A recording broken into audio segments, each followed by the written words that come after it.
The temptation and fall of man.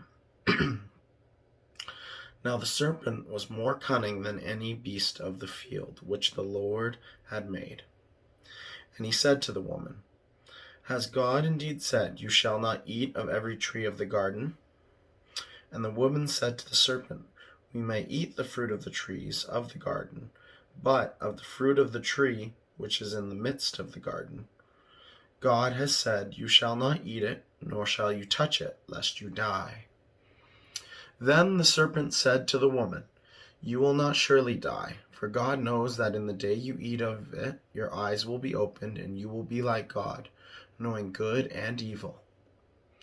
So, when the woman saw that the tree was good for food, that it was pleasant to the eyes, and a tree desirable to make one wise, she took of its fruit and ate. She also gave to her husband with her, and he ate. Then the eyes of both of them were opened, and they knew that they were naked. And they sewed fig leaves together, and made themselves coverings. And they heard the sound of the Lord God walking in the garden in the cool of the day, and Adam and his wife hid themselves from the presence of the Lord God among the trees of the garden.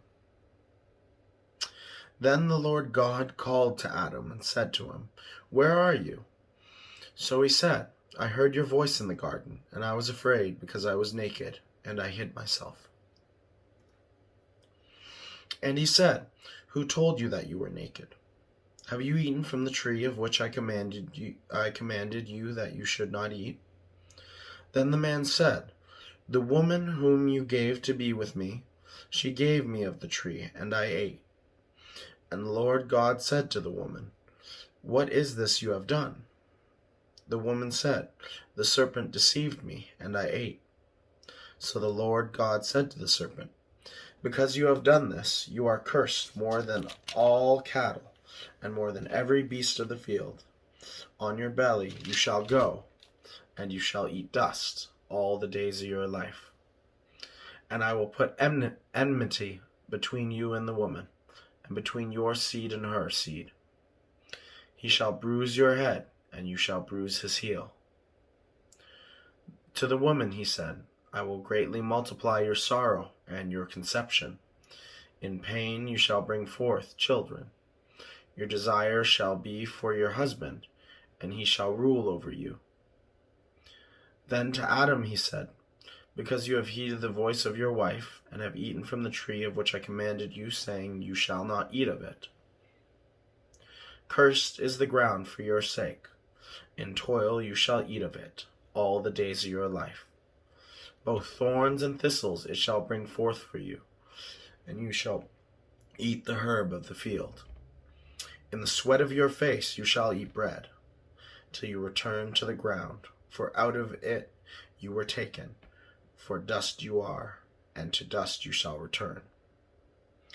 And Adam called his wife's name Eve, because she was the mother of all living. Also for Adam and his wife the Lord God made tunics of skin and clothed them. Then the Lord God said, Behold, the man has become like one of us, to know good and evil.